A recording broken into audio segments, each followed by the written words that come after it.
Hello everyone, welcome to another video. Now, just a quick video really just to answer some questions that I've been sent. I really appreciate when you guys send me questions or send me topics that you'd like me to talk about.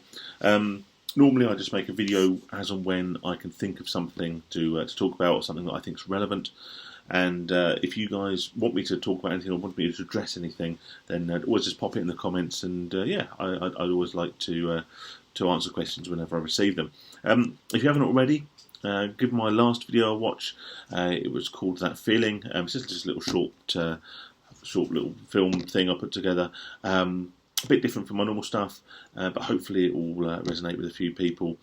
Like I say, a little bit of something that came to mind. I sort of wanted to share it. So if you haven't seen that already, then go and give that a look.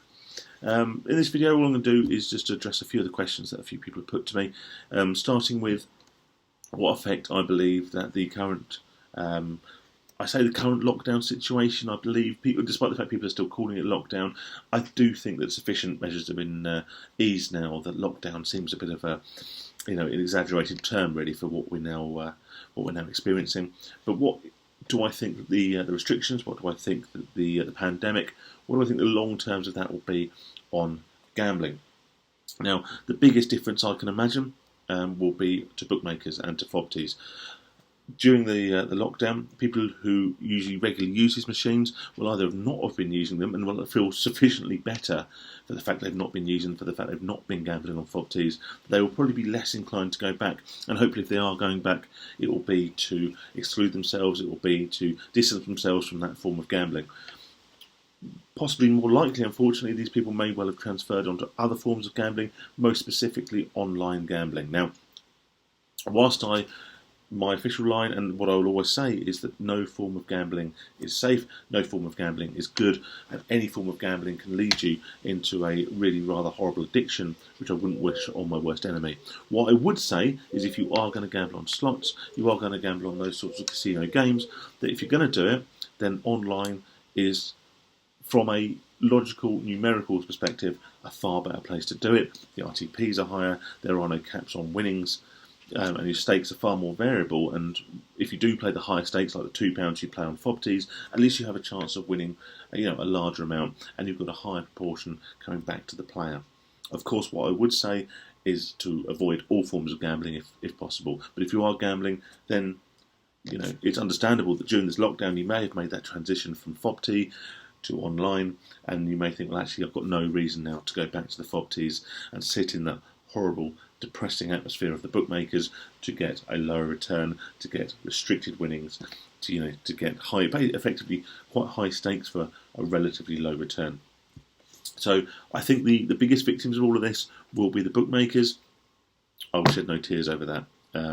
Naturally, obviously, I don't want to see people unemployed, but where there's money, the money that's being spent in the bookies will go into other businesses, into other industries, and hopefully create additional employment. So, yes, whilst it'd be sad when bookmakers close, purely because of the loss of jobs, there will be no tears shed from my direction if bookmakers start going out of business and more shops start to close. Obviously, we lost quite a few when the £2 maximum stake came in. Again, being from a purely selfish perspective, I think that was a great thing. But yeah, I can see less and less people going back now to the bookmakers to play the FOBTs, because, like I said, on the positive note, there'll be some that have decided, wow, I'm so much better off, not going and playing these games. But also, there'll be people who've changed the way they gamble to more of an online type, and they will see no reason to go back to the bookmakers. So that's one of the biggest changes I foresee coming off the back of this. Someone also said, what do I see in terms of regulation in the next few years? What do I imagine is going to be coming in? Now, unfortunately, I don't imagine as much new regulation, as much new legislation coming in as maybe we'd like to see.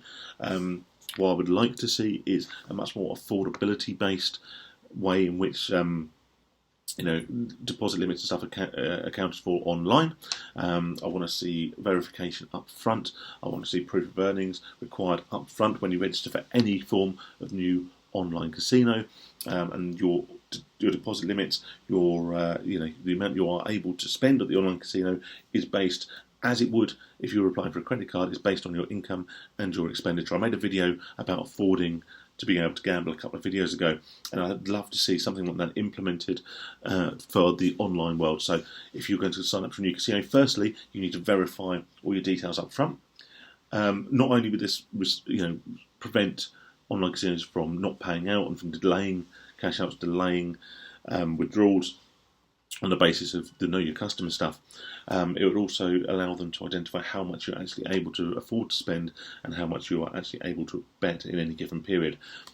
The problem with this, of course, is that there's multiple casinos. It's not in their best interest to do this, and much like when, as a gambling addict, you apply for a loan or some sort of credit, you're quite happy to lie in order to obtain a sort of a higher level of credit, or in this case, a higher gambling limit. So I'd love to see that sort of thing come in, and I'd love to see that implemented, but at the moment I don't think it's really workable. Would I like to see everything banned? No, I wouldn't. And the reason I wouldn't like to see everything banned is not because I think that gambling is a good thing. Of course, my entire channel is built around the harms of gambling, the dangers of gambling, and how to stop yourself from doing it. However, I think as soon as we start banning things that the government side are bad for us, it sets a rather unfortunate precedent in my eyes. Particularly with things going on at the moment. Now I'm going to pop my tinfoil hat on for a minute. We are moving very much more and more towards a cashless society, and I don't want to see a society where things are banned, things are restricted, and where we're monitored to such a degree where we're not allowed to spend our money in the way we used to. For example, I don't want to have to use my card contactlessly for everything I do at the moment, purely because actually that stops me from gambling. But I wouldn't want that long term, because I wouldn't want to have a couple of 3 pints in the pub and then be told I can't have another one because of the transactions on my account.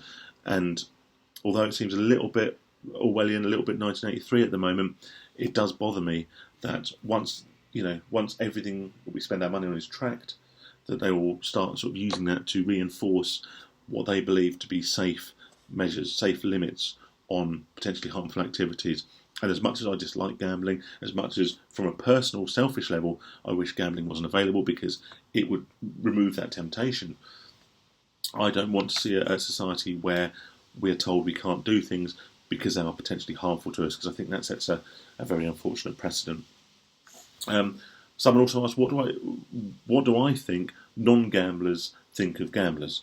Now, I don't class myself at the moment as a non-gambler. I will tell people I'm a non-gambler because I don't like the label addict, I don't like the label compulsive gambler, and I don't want to carry that around with me all the time. I tell people that I don't gamble. However, I am very aware that I am a gambler who at the moment isn't gambling. I'm very aware of that fact. So I don't immediately cast judgment on others who are still gambling. In fact, the very basis of the channel is the fact I don't cast judgment on anyone because I was there for so long, and up here I am still there to some extent. What it has allowed me to do is take a step back and actually speak to non-gamblers, people who have never gambled, people who gamble very, very lightly, very recreationally, and actually see the way in which they respond to people who, like myself, historically gambled too much.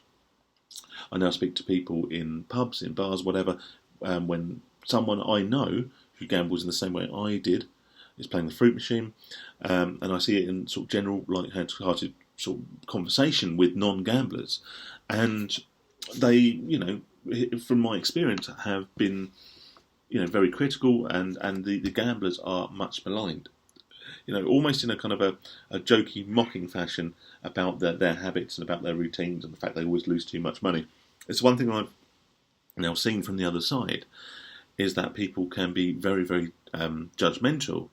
And although I know gambling addiction is now very recognised by a lot of people, I think a lot of people who have never been privy to it, people who haven't experienced themselves, and people who haven't had people close to them who've had these problems, they don't seem to necessarily grasp the gravity of it and just think that these people are, these gamblers are just basically, they're just a bit of a mug, they're just a bit of an idiot, losing all their money time after time. So I have been privy now a bit more to that.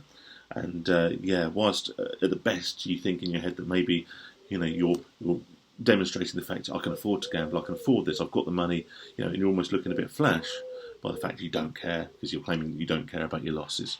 You know, people can see straight through that, and people are probably mocking you behind your back. And I'm not saying that to make anyone feel bad. You know, like, again, I was there. I don't class myself as a you know, an anti-gambler. I class myself as someone who can't gamble because I'm not able to control it. So that's that. And like I say, that, you know, I haven't talked about it an awful lot in this video, but what I would like to say is I really appreciate your comments. I really appreciate your questions, because it gives you something to talk about. And if you want a specific question answered, then drop it in the comment section. Always very happy to talk about it. Yeah, like I say, it might just give me an idea for another video. Like I say, if you haven't checked out my last video already, go and give it a look. And otherwise, yeah, I look forward to catching you guys on the next one. Thanks again, almost for watching, and I'll speak to you soon. Cheers.